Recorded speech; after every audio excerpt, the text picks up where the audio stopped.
Hello అందరికీ. గోల్డ్లో నేను ఒక ట్రేడ్ ప్లాన్ చేశాను. దాని గురించి లాజిక్ ఏంటనేది ఎక్స్ప్లెయిన్ చేస్తాను. సో గోల్డ్ అనేది ఆల్ టైమ్ హైలో ఉంది అండ్ మార్కెట్ కంప్లీట్గా హైయర్లో హైయర్ ఫామ్ చేసుకుంటూ వెళ్తుంది. సో ఇది ఎక్కడ సప్లై లేదు, ఆల్ టైమ్ హై నుంచి రిజెక్షన్ తీసుకుంది. అండ్ ఈ లెగ్ ఆఫ్ స్ట్రక్చర్లో మనం ఇంకా ఇప్పటికీ ప్రీమియంలోనే ఉన్నాం. డిస్కౌంట్కి చిన్న ఆల్మోస్ట్ ఒక హాఫ్ పిప్ అంత దూరం నుంచే మార్కెట్ అనేది మళ్ళీ కరెక్షన్ చేసుకుంటూ పైకి వెళ్తుంది. సో మార్కెట్ డిస్కౌంట్లో రాకుండానే ట్యాప్ అవ్వకుండానే వెళ్తుంది. బట్ ఇక్కడ ఏముందని చెప్తే లోవర్ టైం ఫ్రేమ్లో ఒక ఫేర్ వాల్యూ లేకపోతే పెండింగ్ ఆర్డర్స్ దాన్ని ఫుల్ఫిల్ చేయడానికి కానీ వచ్చి మార్కెట్ అక్కడి నుంచి కంటిన్యూ చేస్తుంది. సో మార్కెట్లో మార్నింగ్ టోక్యో సెక్షన్ అంతా ఇక్కడ మార్కెట్ 4:30కి ఆ టైంకి ఓపెన్ అవుతుంది. టోక్యో సెక్షన్ పైకి వెళ్ళింది, మళ్ళీ కిందకి వచ్చింది, వీ షేప్ రికవరీ అయిపోయింది. ఓకే, అండ్ ఇప్పుడు మార్కెట్లో లండన్ సెక్షన్ ఓపెన్ అయింది. లండన్ సెక్షన్ మొత్తం కన్సల్టేషన్ ఫేస్లోనే ఉంది. ఓకే, అండ్ ఇప్పుడు నేను ఒక ట్రేడ్ తీసుకునేది ఏంటంటే, ఈవెన్ ఇది ప్రీమియం నుంచి మార్కెట్ పైకి వెళ్ళినా ఒక లైక్ ఇక్కడ నుంచి ఫాలో అవుతున్నప్పుడు కూడా ఒక స్ట్రాంగ్ సప్లై అనేది బ్రేక్ అయిపోయింది. సో సెల్లర్స్ది ఇక్కడ ఒక విధంగా వీక్నెస్, అండ్ సెల్లర్స్ ఇక్కడ ఆల్ టైమ్ హై నుంచి వస్తున్నారు. సో స్ట్రాంగ్ సప్లై అంటూ ఏం లేదు. సో నేను జస్ట్ ఇక్కడ నుంచి కంటిన్యూ చేయడానికి అని చెప్పి లోవర్ టైం ఫ్రేమ్లో వెళ్ళి చూశాను. ఓకే, లోవర్ టైం ఫ్రేమ్లో ఇక్కడ నా దగ్గర ఏముందని చెప్పి చూస్తే స్ట్రాంగ్ ఇక్కడ రిజెక్షన్ అయితే వచ్చింది. ఓకే, అండ్ మార్కెట్లో మనకి బై చేయడానికంటూ ఏదైనా ఒక ఆప్షన్ ఉంది అని అంటే సో ఇది డిస్కౌంట్ ఇక్కడ నుంచి ప్రీమియం నుంచే మార్కెట్ పైకి వెళ్తున్నప్పుడు మనకి ఇక్కడ strong fair value gap create చేసి వస్తుంది. అంటే సెల్లర్ స్ట్రాంగ్ ఉన్నారని చెప్పి చూపిస్తుంది. సో సెల్లర్ స్ట్రాంగ్ ఉన్నప్పుడు కంటిన్యూ చేయాల్సింది కదా. సో పెండింగ్ ఆర్డర్స్ ఫుల్ఫిల్ చేసి బయర్స్ ఇప్పుడు ఇన్వాల్వ్ అయ్యారు. సో ఇక్కడ చూడండి, ఏదైతే ఫేర్ వాల్యూ గ్యాప్ ఉందో అవన్నీ అక్కడ అంటే పెండింగ్ ఆర్డర్స్ అంతా ఫుల్ఫిల్ చేసి బయర్స్ అనేది స్ట్రాంగ్ మూమెంట్ ఇచ్చినప్పుడు ఎప్పుడైనా నెక్స్ట్ ఫేర్ వాల్యూ గ్యాప్ ఉంటే దాన్ని ట్యాప్ చేసి మార్కెట్ మూమెంట్ అవుతుందంటే అప్పుడు వాళ్ళు హ్యాండిల్ చేస్తున్నట్టు, అంటే ఆ ఆపరేటర్స్ పర్టికులర్గా బయర్స్ కింద కన్వర్ట్ అయ్యారు. సో ఇప్పుడు బయర్స్ ఇంతకుముందు సెల్లర్స్ ఉండేవారు, ఇప్పుడు సెల్లర్స్ నుంచి బయింగ్కి కన్వర్ట్ అయ్యారు. సో ఇక్కడ చూడండి, ఫేర్ వాల్యూ గ్యాప్ ఉంది, ఆ ఫేర్ వాల్యూ గ్యాప్ని మిటిగేట్ చేసింది, మార్కెట్ కంటిన్యూ చేసింది. మళ్ళీ ఇక్కడ కూడా ఫేర్ వాల్యూ గ్యాప్ ఉంది, మళ్ళీ మార్కెట్ అక్కడ కంటిన్యూ హోల్డ్ చేసింది, మళ్ళీ మార్కెట్ కంటిన్యూ చేసింది. సో ప్రతిసారి ఫేర్ వాల్యూ గ్యాప్ అనేది హోల్డ్ చేస్తుంది, అంటే బయర్స్ అనేది ఇన్వాల్వ్మెంట్ ఉందని చెప్పి నేను ఇక్కడ ఒక ట్రేడ్ తీసుకున్నాను. ఓకే, సో ట్రేడ్ తీసుకొని 1 మినిట్లో చూపిస్తాను మీకు.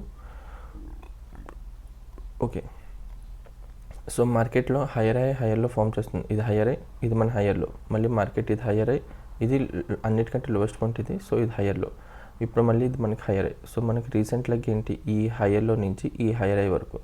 సో ఇందులో చూడండి, ఫస్ట్ ఇక్కడ ఫేర్ వాల్యూ గ్యాప్ ఉండేది. ఓకే, అది రెస్పెక్ట్ చేసి పైకి వెళ్ళింది, బట్ ప్రీవియస్ సప్లై ఏదైతే ఉందో అదే హోల్డ్ చేసి మళ్ళీ మార్కెట్లో కంటిన్యూ చేసింది. కిందన ఎక్స్ట్రీమ్లో ఒక ఫేర్ వాల్యూ గ్యాప్ ఉంది. సో ఒక్కసారి ఏదైనా ఫేర్ వాల్యూ గ్యాప్ అనేది మిటిగేట్ అయిన తర్వాత అది రెస్పెక్ట్ చేయలేదంటే ఎక్స్ట్రీమ్లో ఏదైతే ఫేర్ వాల్యూ గ్యాప్ ఉంటుందో దాన్ని మాత్రం రెస్పెక్ట్ చేస్తుంది. మధ్యలో ఎన్ని ఫేర్ వాల్యూ గ్యాప్ ఉన్నా అది రెస్పెక్ట్ చేయదు. సో ఇక్కడ ఇంకో ఫేర్ వాల్యూ గ్యాప్ ఉంది, అది రెస్పెక్ట్ చేయలేదు చూడండి. ఆ తర్వాత ఫైనల్గా ఏం చేసింది, ఇక్కడ ఒక చిన్న ఫేర్ వాల్యూ గ్యాప్ ఉంది, ఈ పర్టికులర్ 127 క్యాండిల్ అండ్ 129 క్యాండిల్ మధ్యలో ఫేర్ వాల్యూ గ్యాప్ ఉంది. దాన్ని హోల్డ్ చేసి ఎప్పుడైతే ప్రీవియస్ క్యాండిల్ హై బ్రేక్ చేసిందో నేను ఎంట్రీ తీసుకున్నా. స్టాప్ లాస్ ఈ క్యాండిల్ లోనే పెట్టాను, అంటే ప్రీవియస్ ఫేర్ వాల్యూ గ్యాప్ ఏదైతే అన్మిటిగేటెడ్ జోన్ ఉందో దానికి.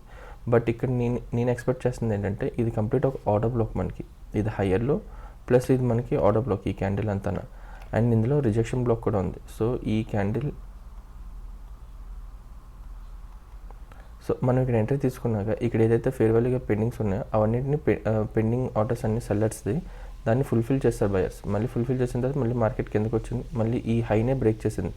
సో ఇక్కడ మళ్ళీ లోవర్ టైం ఫ్రేమ్లో హైలో ఫామ్ చేస్తుంది. బట్ ప్యాటర్న్ కంటన్నా మనం ప్రైస్ డెలివరీలో చూస్తే ఇక్కడ నుంచి కంప్లీట్గా మనకు ఒక ట్రెండ్ లైన్ లిక్విడిటీ అనేది ఫామ్ చేస్తూ వచ్చింది. ఓకే, సో ఇది బ్రేక్ అయిన తర్వాత అందరూ బయింగ్ సైడ్ వెళ్తారు. సో బయింగ్ సైడ్ వెళ్ళిన వాళ్ళు అందరినీ ట్రాప్ చేస్తారు.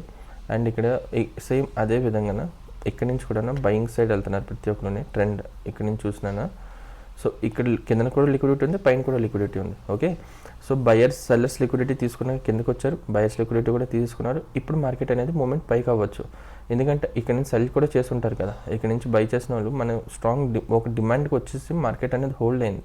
సో ఇది ఒక విధంగా నేను తీసుకున్న స్టాప్ లాస్ ఈ క్యాండిల్ కింద పెట్టుకున్నాను కదా. బట్ ఇక్కడ ఈ ఆర్డర్ బ్లాక్లో రిజెక్షన్ బ్లాక్ ఉంది, అంటే పెద్ద వీక్ ఉంటే దాన్ని రిజెక్షన్ బ్లాక్ ఉంటారు. సో ఇందులో కూడా ఏదైనా లోవెస్ట్ టైం ఫ్రేమ్లో, అంటే 1 మినిట్ కంటే చిన్నది 15 సెకండ్స్ ఆర్ 1 సెకండ్స్లో మేబీ ఇక్కడ ఏదైనా పెండింగ్ ఆర్డర్స్ ఉండిపోయామో దాన్ని మిటిగేట్ చేయడానికి రావచ్చు అండ్ అక్కడి నుంచి కంటిన్యూ అవ్వచ్చు. సో ఒక విధంగా సెల్లర్స్ది ఫెయిల్యూర్ అనేది నాకు తెలుస్తుంది. సో అందుకని నేను ఒక ట్రేడ్ తీసుకున్న లాంగ్ పొజిషన్కి మళ్ళీ కొత్త ఆల్ టైమ్ హై బ్రేక్ చేయడానికి. సో చూద్దాం, ట్రేడ్ అనేది రన్నింగ్లో ఉంది.